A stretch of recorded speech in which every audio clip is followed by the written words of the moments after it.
በሰሙነ ሕማማት ወቅት 41 ጊዜ ስንሰግድ ምን እያልን ነው የምንሰግደው? ይህን ቪዲዮ ለማያውቁት ሸር በማድረግ አርሱልኝ። አማኑኤል አምላክ የለከ ኃይል ምን ማለት ነው? በዚህ ሳምንት ስቅለት በዓል ነው እንላለን። አንዳንድ የምንለው ነገር አለ። ጫማችንን አውልቀን ማማት ነው ብለን ልንሄድ እንችላለን።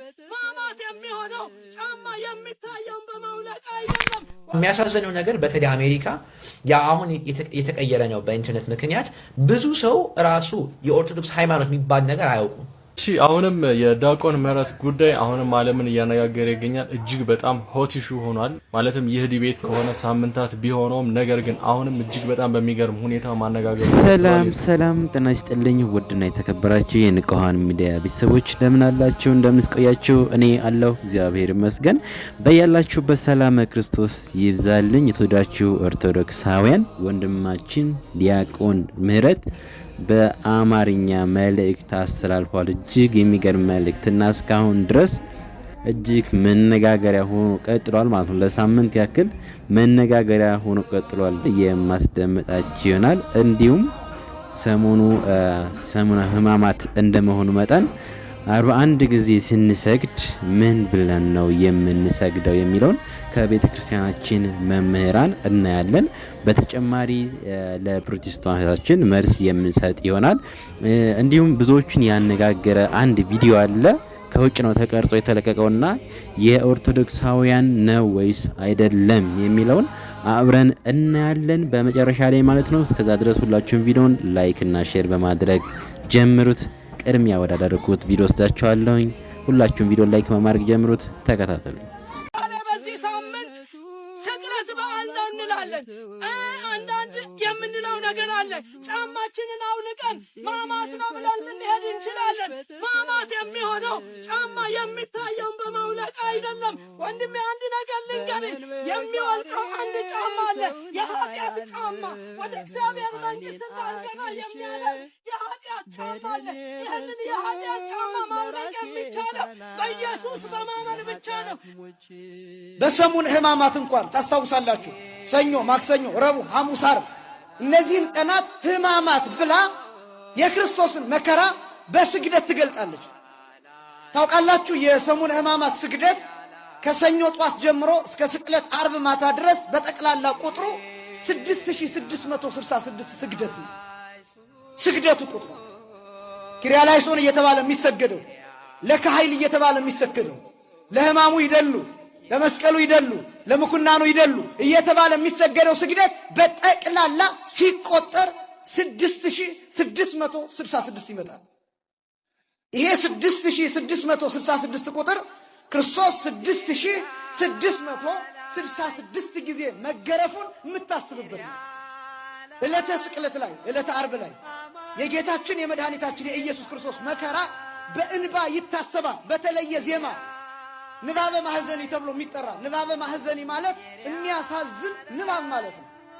በሚያሳዝን አንጀት በሚበላ ለመምህራችን ቃልዮት ያሰማልን። በእውነት ለምን ጫማ እንደሚወለቅ ጠፍቶባቸው ሳይሆን በዚህ ሕማማት ወቅት እንደው ክፉ ሊያናግሩን ይመስለኛል። እውነት እላችኋለሁኝ እያለች ያለችው ለማንኛውም ያንን የኃጢአት ጫማ የሚያወልቀው በኢየሱስ ማመን ብቻ ነው እያለች ነው ያለችው። ለኛ ይሄን አትነግሪንም፣ ልጅ ለእናቷ ምጥ አስተማረች ነው የሚባለው። እኛማ ጌትነቱን አውቀን ጌታችን መድኃኒታችን ኢየሱስ ክርስቶስ አምላክነቱን ተቀብለን እያመለክ ነው እየኖር እንደሆነ ጠንቅቃችሁ ታውቃላችሁ። በሰሙነ ሕማማት ወቅት 41 ጊዜ ስንሰግድ ምን እያልን ነው የምንሰግደው? ይህን ቪዲዮ ለማያውቁት ሸር በማድረግ አርሱልኝ። 12 ጊዜ ጊዜው ማረነ ክርስቶስ፣ 12 ጊዜ በእንተ ንግሥትነ ማርያም ማረነ ክርስቶስ፣ 12 ጊዜ ኪርያላይሶ አቤቱ ማረን፣ 5 ጊዜ ሮዶር፣ አላዶር፣ ዳናት፣ አዴራ፣ ሮዳስ። አንድ ክርስቲያን 41 ጊዜ ጌታችን ለእኛ ያሳየውን ፍቅር እያሰብን ይቅር እንዲለን እንሰግዳለን። አቤቱ ስግደታችንን፣ ጾማችንን፣ ጸሎታችንን ይቀበለን። አሜን። የሰሙነ ሕማማት ሁለተኛ ቀን ማክሰኞ የጥያቄ ቀን፣ የመልስ ቀን፣ የትምህርት ቀን ይባላል። አዎ ሰኞ ቀን በቤተ መቅደስ ሲሸጡና ሲለውጡ የነበሩትን ሰዎች በማባረሩ በምን ስልጣን ይህንን ታደርጋለህ ብለው አይሁዳውያን ጠይቀውት ነበር። ጥያቄውም ከምድራውያን ነገስታት ከሌዋውያን ካህናት ያልሆንክ አንተ ትምህርት ማስተማር፣ ገበያ መፍታት፣ ተአምራት ማድረግ በየትኛው ስልጣንህ ታደርጋለህ ነበር ያሉት። ጌታችንም አይሁድን ይህንን ስልጣን በምን እንደማደርግ እንደነግራችሁ ብሎ ጥያቄ ጠየቃቸው። እስኪ ንገሩኝ የዮሐንስ ጥምቀት ከሰማይ ነበረች ወይስ ከምድር ከሰው አላቸው። አይሁዳውያንም ከሰማይ ነው ብንል ለምን አላመናችሁበትም አልተቀበላችሁትም ይለናል። ከምድር ነው ብንል ደግሞ ሕዝቡ ሁሉ ዮሐንስን እንዳባት ያዩታልና ይወግሩናል ብለው አይ ከየት እንደሆነች አናውቅም አሉት። እርሱም በማን ስልጣን ይህንን እንደማደርግ እኔም አልነግራችሁም አላቸው። በቤተ መቅደስም ተገኝቶ ካህናትን እውነት እውነት እላችኋለሁ ቀራጮችና ጋለሞቶች ኃጢአተኞች መንግሥተ ሰማያትን መግባት ይቀድሟችኋል ሁሉ ብሎ አስተምሯል። በዚህም ከሃይማኖት የራቁትንና ከፍቅር እግዚአብሔር የተለዩትን ዘማውያንና ቀራጮችን አስተምሮ በማቅረብ ወደ ቀናች ሃይማኖት የመለሰበት ቀን ነው። ስለዚህ እኛም ከመጥፎ ጎዳና ወደ በጎ እንዲመልሰን በደንብ አድርገን ልንጸልይ ይገባል ማለት ነው። አዎ በዚህ ቀን እንደ አይሁዳውያንና እንደ ካህናቱ ተገቢ ያልሆነ ጥያቄ ጠይቀን እንዳንገሰጽ ጥንቃቄ ያስፈልጋል። በዚህ ቀን ቀራጮችንና ቀማኞችን እንዲሁም ደግሞ ዝሙተኞችንና አመንዝሮችን በትምህርቱ እንደመለሳቸው እኛንም እንዲመልሰን ልንማጸን ይገባል። ሀብት ስጠኝ፣ ንብረት ስጠኝ፣ እገሌን ቅሰፍልኝ፣ እገሌን ተበቀለልኝ፣ ከእግሬ በታች አድርግልኝ እያልን የማይረባ ጥያቄ በማይገባ መልኩ አምላካችንን ከምንጠይቅ ይልቅ ምድራዊ ኃላፊና ዓለማዊ የሆነ ጥያቄ ከምንጠይቅ ይልቅ አባታችን አባ እንጦንስ እንዳስተማሩን ጤናዬን ስጠኝ፣ ከቤትህ አታርቀኝ፣ በንስሐ ሳልታጠብ እንዳልሄድ የንስሐ ዕድሜን ስጠኝ ልንል ይገባል። መልካም የሰሙነ ሕማማት የጾም የጸሎት የስግደት ጊዜ ይሁንልን። አሜን። ይቆየን። እነዚህ ምንድናቸው? እዚህ ጋር የምንመለከታቸው ቃላቶች እንግዲህ እነዚህ ቃላት በዚህ በሰሙነ ሕማማት በግብረ ሕማማት ስርዓቱ ላይ ስንሰግድ የምንላቸው ቃላቶች ናቸውና የእነዚህን ቃላት ትርጉም አብረን እንመለከታለን። ይህንን ቪዲዮ ለመላ ኦርቶዶክሳውያን ሼር፣ ኮፒ ሊንክ፣ ሪፖስት እና ዲዩቲ ያረጋችሁ እንድታደርሱልኝ በእግዚአብሔር ስም ጠይቃችኋለሁ። የመጀመሪያው ኬሬሌሶን የሚለው ቃል ነው። እንግዲህ ኬሬሌሶን ማለት ቃሉ የግሪክ ሲሆን ግሪኮች ሲያነቡት ኬሬ ኤሌይሶን ብለው ነው የሚያነቡት። እኛ ደግሞ ኬሬሌሶን እንላለን። የቃሉ ትርጉም በቀጥታ አቤቱ ማረን ማለት ነው። ሌላኛው ናይን የሚለው ቃል ነው። ናይን ማለት ቃሉ የቅብጥ ሲሆን በእኛ ሲተረጎም መሐረን የሚል ወይ ደግሞ ማረን የሚል ትርጉም አለው ማለት ነው። ሌላኛው እብኖዲ ነው። እንግዲህ እብኖዲ ማለት ቃሉ የቅብጥ ሲሆን በደኛ ሲተረጎም አምላክ ማለት ነው። ስለዚህ እብኖዲ ናይን ማለት አምላክ ሆይ ማረን የሚል ትርጉም አለው ማለት ነው። ሌላኛው ታኦስ የሚለው ቃል ነው። ታኦስ ማለት ቃሉ የግሪክ ሲሆን ወደኛ ሲተረጎም ጌታ ማለት ነው። ስለዚህ ታኦስ ናይን ማለት ጌታ ሆይ ማረን ማለት ነው። ሌላኛው ማሲያስ ነው። እንግዲህ ማሲያስ ማለት ቃሉ የዕብራይስጥ ቃል ሲሆን ወደኛ ሲተረጎም መሲህ የሚል ትርጉም አለው። ስለዚህ ማሲያስ ናይን ማለት መሲህ ሆይ ማረን ማለት ነው። ሌላኛው ትስቡጣ የሚለው ቃል ነው። ትስቡጣ የሚለው ከግሪኩ ዴስፓታ ከሚለው ቃል የወጣ ሲሆን ትርጉሙም በአጭሩ ደግ ገዥ ማለት ነው። ስለዚህ ትስቡጣ ናይን ማለት ደግ ገዥ ሆይ ማረን ማለት ነው። እነዚህንና ሌሎች እዚህ ቪዲዮ ላይ ያልጠቀስኳቸው ነገር ግን ግብረ ሕማማት ላይ የሚገኙ ቃላትን ትርጉማቸውን ሰፋ አድርጌ በቴሌግራም ቻናል ላይ አስቀምጬላችኋለሁ። ሁላችሁም የቴሌግራም ቻናል ላይም ባዮ ሊንክ ላይ ባለው ሊንክ ተጭናችሁ ገብታችሁ መቀላቀል ትችላላችሁ ማለት ነው። ሰላም ክርስቶስ ይብዛላችሁ። አማኑኤል አምላክ የለከ ኃይል ምን ማለት ነው? ለአንተ ኃይል፣ ክብር፣ ምስጋና ይገባል። ሲሰቃይ መላእክት ከበው የሰገዱትን ስግሰት ልጆቿን ሰብስባ የኢትዮጵያ ቤተክርስቲያን በክርስቶስ መከራ ጊዜ ትሰግድለታል። ክርስቶስ 40 ቀን 40 ሌሊት ጾመ በገዳመ ቆሮንቶስ። በዲያብሎስ ተፈተነ፣ ዲያብሎስን ድል ነሳው ይልና ምን ይላል ወንጌሉ? ሐሙስ ዕለት ሊሰቀል አንድ ቀን ቀርቶት ክርስቶስ ሲሰቃይ ሲጸልይ የነበረበት ጊዜ አለ አይደል? በጣም ተጨንቆ ይጸልይ ነበር። ክርስቶስ ነገ የሚሆነውን ስለሚታየው ማለት ነው። እና ሲጨነቅ ላብ ይወጣው ነበር። ላቡ አልፎ ደም ይወጣው ነበር። ስለኛ የሚቀበለውን መከራ ከመቀበሉ አንድ ቀን በፊት ተጨንቆ ሲጸልይ ከዚያ ምን ይላል? የሚያበረታው መልአክ ታየው ይላል። አቤት ይሄ ቃል የተጻፈው ድርሳነ ሚካኤል ላይ ቢሆን ሰዎች አንቀው ይገሉናል ብላችሁ ክርስቶስን የሚያበረታው ወንጌል ላይ ምን እናል? ሉቃስ ተጻፈው የሚያበረታው መልአክ ታየው። ማንን? ክርስቶስን። አሁን አንድ ሰው መላእክት አያስፈልጉኝም እያለ የሚታበይ ሰው ክርስቶስን መላእክት አበረቱት ሲያይ ምን ሊል ክርስቶስ አበረቱት እየተባለ አንተ ከክርስቶስ ልትበልጥ ነው ወይ ነው መባል ያለ? ግን አበረቱት ይላል ምን ማለት ነው? አባታችን አባ ጊዮርጊስ ዘጋስጫ ይህንን የሉቃስ ወንጌል በተረጎመበት ስፍራ ሉቃስን ሐኪም አይደለ ሉቃስ ባለመድኃኒት አይደል? ሉቃስ ሆይ ምን ነክቶ ነው አቆሰልከኝ እኮ ይላል። እንደው አክመኝ ምን ማለት ፈልገ ነው? እንዴት መላእክት አበረቱት ብለህ ትናገራለህ? የአምላክነቱ ኃይል ከመላእክቱ ኃይል አንሶ ነው ወይ መላእክት የሚያበረቱት? በምን ኃይላቸው? ምን ማለት ፈልገ ነው? እባክህ ሉቃስ ሆይ ሐኪሙ ሆይ ቁስል አምጥተህብኛል ልቤ ላይና እባክህ ተኩሰ አድነኝ ፈውሰኝ ይላል። ከዛ ራሱ ምን ማለት እንደሆነ ይተረጉመዋል። መላእክት አበረቱት ማለት በፊቱ እየሰገዱ ለከ ኃይል ክብር ወስብሐት ለአንተ ክብር ምስጋና ይገባል እያሉ ሰገዱለት ማለት ነው እንጂ መላእክት ክርስቶስን። የሚያሳዝነው ነገር በተለይ አሜሪካ ያ አሁን የተቀየረ ነው በኢንተርኔት ምክንያት ብዙ ሰው ራሱ የኦርቶዶክስ ሃይማኖት የሚባል ነገር አያውቁም። ብዙዎቹ የሚያውቁት የፕሮቴስታንት ቤተ እምነትና የካቶሊክ ነው የሚያውቁት። የፕሮቴስታንትም ደግሞ እነሱም ያው አውቀው ነው ፕሮቴስታንት አይሉ ክርስቲያን ዝም ብለው ይላሉ። ስለዚህ አሁን እኔ ሳድግ ብዙ ጓደኞቼ ክርስቲያን ነህ ወይስ ካቶሊክ ነህ ብለው ይጠይቁኝ ነበር። ክርስቲያን ነኝ፣ ነገር ግን ፕሮቴስታንት አይደለሁም።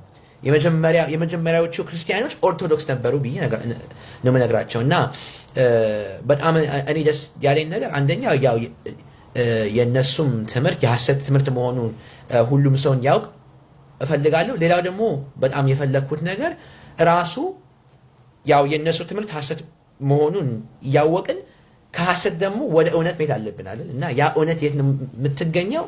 በኦርቶዶክስ ተዋሕዶ ቤተክርስቲያን ነው የምትገኘው።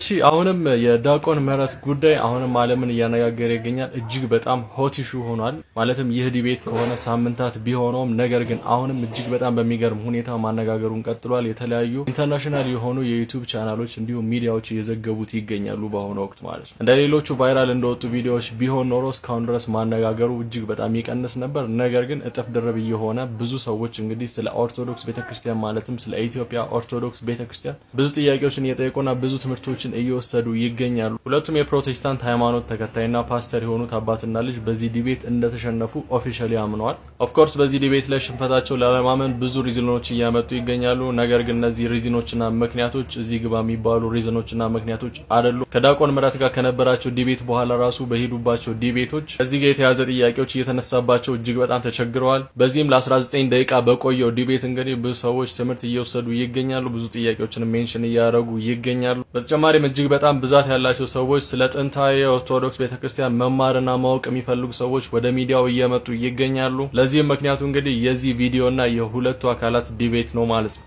እና በተጨማሪ ሁለቱ አባትና ልጅ ፓስተሮች ስለ ኢትዮጵያ ኦርቶዶክስ ቤተክርስቲያን ዕውቀት የላቸውም ብዬ አስባለሁ። ማለትም ዛትማች የሆነ ዕውቀት የላቸውም ብዬ አስባለሁ። ነገር ግን ኖሃው ነበራቸው። ማለትም ስለ ኢትዮጵያ የሚያውቁት ነገር አለ። ይህንንም የሚያሳይ አንድ ቪዲዮ ፖስት ተደርጓል። ማለትም ከአንድ ዓመት በፊት ነበር ይህ ቪዲዮ የተቀረጸው። በዚህም ቪዲዮ ላይ አንድ አፍሪካዊ ማለትም ናይጄሪያዊ ሰው ክርስቲያኒቲ ከኢሮፕ ቀድሞ ማለትም አሁን ካላችሁበት ሀገር ቀድሞ ነበር አፍሪካ ውስጥ የነበረው ብሎ ሲነግራቸው ይሰማል በዚህ ቪዲዮ ላይ። እሱም በዛ ጊዜ ቃል በቃል እንደተናገረው ኢሮፕ ሀገር ውስጥ ክርስቲያኒቲ ከመግባቱ በፊት አፍሪካ ውስጥ ክርስቲያኒቲ ነበረ፣ ማለትም ኢትዮጵያ ውስጥ ክርስቲያኒቲ ነበረ ብሎ ተናግሯል። ወደ አፍሪካ በቀኝ ግዛት አይደለም ክርስቲያኒቲ የገባው፣ ቀድሞ እነሱ ከመምጣታቸው በፊት ወይም እነሱ ክርስቲያኒቲን ከማወቃቸው በፊት ኢትዮጵያ ውስጥ ነበር፣ አፍሪካ ውስጥ ነበረ ብሎ ሲናገር እንሰማዋለን። እናድምጠው።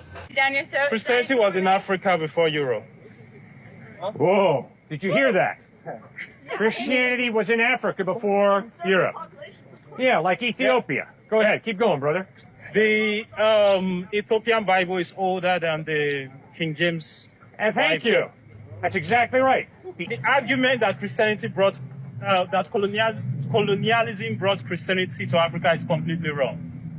Why is it completely wrong? Because Christianity was already in Africa before Europe. Christianity was in Africa before Europe. Everybody hear that? And one thing you need to know is that Christianity is not a European religion. Whoa, whoa, whoa. One more time. Real loud. Christianity is not a European religion. Man, you're awesome.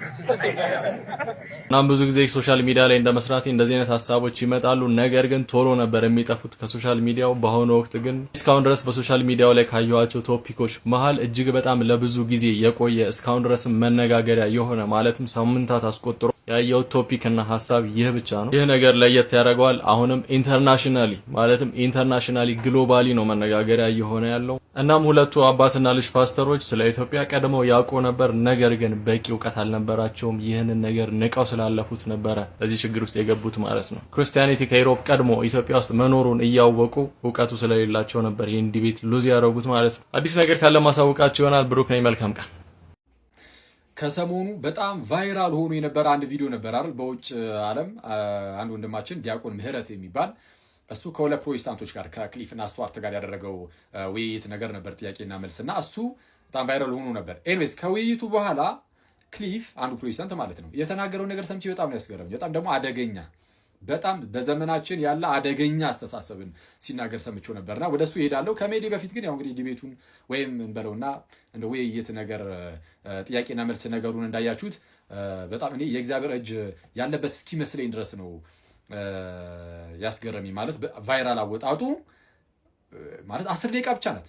አስቡት፣ ውይይቷ 10 ደቂቃ ናት። በ10 ደቂቃ ውስጥ ግን የፕሮቴስታንቲዝምን ዋና ስህተቶች፣ ድህነት ላይ ክርስቶስን የሚያስክድ ስህተቶችን ቅዱስ ቁርባንና ቅዱስ ጥምቀትና ቅዱስ ቁርባን ላይ አንስተው ተነጋግረው ነበር እና ቫይራል ወጣ በጣም ማለት ነው። ከምታስቡት በላይ ሶሻል ሚዲያውን በዓለም አቀፍ ደረጃ ተቆጣጠሩ እና በቃ ያላነሳው የለም። ሁሉም በየቦታው ይህን ነገር አንስቶት ነበር እና ለማንኛውም እዛ ዲቤቱ ይሄ ውይይቱ ላይ ጥያቄና መልሱ ላይ እና ክሊፍ እንግዲህ ምንም በቃ ያው ያያችሁት አይታችሁታል። ወንድማችን ዲያቆን ምህረት በጣም ሀምብል ሆኖ ምናምን እንደው ጌታ በነገር ሁሉ አሁንም ይርዳው ነገሮችን ለማሳየት ሲሞክር ነበር እና ክሊፍ ጭራሽ ስቱዋርት በተለይ ቫቲካን ስሪ ምናምን ሲል ነበር። ጭራሽ 3ኛ የቫቲካን ጉባኤ የካቶሊክ የለም እኮ እንደዛ የሚባል ማለት ቫቲካን ቱ ላይ ነው ያሉት እና ቫቲካን ስሪ ምናምን እያለ ጭራሽ ያወራል እና ሉተር ልክ እንደነሱ የሚያምን ይመስላችኋል፣ ግን አይደለም። ሉተር ወደኛ ይቀርባል እዚህ ላይ ወደ እነሱ ሳይሆን እና እሱንም እንደዛ መስሉት ሉተርም ለማለት ሞክሮ ነበርና አላስኬዳቸውም እና እግዚአብሔር ደግሞ ይሄንን ነገር በጣም ገለጠውና የፕሮቴስታንቲዝምን ፍጹም ስህተት ትምህርት ከክርስትና ያስወጣ እንግዲህ ካስወጡ ትምህርቶች ውስጥ ሁለቱን በግልጽ አሳየበት ይመስለኛል። ማለት ሰዎች ከፈት አድርገው አይኗቸውን የጌታን ቤተክርስቲያን ኦርቶዶክስን እንዲያዩ ምናምን ያደረጋቸው ይመስለኛል እና እንዲያ ከሆነ ያለ እግዚአብሔር ማንም ይሄንን ሊያደርጉ አይችልም እና ኤኒዌይስ የእግዚአብሔር ፈቃድ ነው ብዬ አስባለሁ። ክሊፍ ግን ከዲቤቱ በኋላ ምንድን ነው ያለው? ከዚህ ከውይይቱ በኋላ ቅዱስ ቁርባን ላይ ያለህ እምነት ምንም ሆነ ምን እንደ ካቶሊክ መመን እንደ ፕሮቴስታንት መመን እንደምን መመን በቃ እሱ አይደለም ዋናው ጉዳይ። እኔ አንድ ሰው ትክክለኛ ክርስቲያን ነው ወይስ አይደለም የሚለው ለመለየት እሱ ዋናው በቃ እንደው መስመሩ የትኛውን ይላል? የኢየሱስን አምላክነት አምናሃል ወይስ አላመንክም? የክርስቶስን ሞቱን ከዛ ደግሞ በስጋ መነሳቱን እሱን ካመንክ በቂ ነው። እኔ ምናልባት አምልጦኝ ከሆነ እርግጠኛ አይደለሁም፣ ግን ኢቭን ስላሴን እራሱ አልጠቀሰም። በስላሴ አመንክ አላመንክ የሚለውን እንኳን እና እንደዚህ ብለህ እንድዘረዝር ሲጀመር ማን ፈቀደልህ? ማለት ይሄ የክሊፍ ኦቶሪቲ የክሊፍ ስልጣን ነው እንዴ? ያን ፕሮቴስታንት ስልጣን ነው ማለት አንድ ሰውን ክርስቲያን የሚያስብለውና የማያስብለው ይሄ ነው ለማለት ስልጣኑ አለ የለም ማለት ኦኬ፣ ለሱ እየተናገርኩ ይመስላል እንደሚሰማኝ ነገር። እሺ ለሱ የለውም፣ ለእናንተ እንድሰማ እና ይህ ስልጣን ያላት የጌታ ቤተክርስቲያን ናት። የእውነት አምድና መሰረት የሆነችው ቤተክርስቲያን እሷ በሃይማኖት ደረጃ የተቀበለችውን ትናገራለች። ማለት እኔ ከጌታ በሃይማኖት ደረጃ የተቀበልኩት ይሄንን ነው። በዶግማ ደረጃ እሱን መቀበልና ለመቀበል ክርስቲያን ለመሆንና ለመሆን መለያ ሊሆን ይችላል። በአስተምህሮ ደረጃ ብቻ እንይካልን ማለት ነው። እና ቅዱስ ቁርባንን እንደፈለግ ተቀበል። ለምሳሌ ጌታችን እውነተኛ የራሱ የጌታ ስጋና ደም ነው የሚለውን ትምህርት ካስተማረ አንተ ግን እሱን አልቀበልም ካልክ ኢየሱስን እምቢ ያልከው ስለሆነ ክርስቲያን አይደለም፣ የክርስቶስ ተከታይም አይደለም። ዋናው በኢየሱስ እመን፣ ኢየሱስን ተከተል እንጂ ቅዱስ ቁርባን ላይ ያለ እምነት ችግር የለውም ሲል ነበረ። እንዴ ሰው በቅዱስ ቁርባን ሳያምን ጥምቀት ለድህነት እንደሆነ ሳያምን ምኑን በኢየሱስ አመነ? ምኑን ኢየሱስን ተከተለው? ኢየሱስ ያስተማረውን ኢየሱስ የተናገረውን እምቢ ብሎ ክሊፍ የተናገረውን ነው እንዴ ሰው የሚቀበለው? ወይ የሆነ ፕሮቴስታንት የተናገረውን ነው የሚቀበለው? ያኔ የፕሮቴስታንት ተከታይ እንጂ የኢየሱስ ተከታይ መሆኑ ያቆማል። እና ይሄ በጣም አደገኛ ነው። ዋናው በኢየሱስ እመን ትምህርት የሚባል ነገር እሱ አደገኛ ነው። ይቆያል።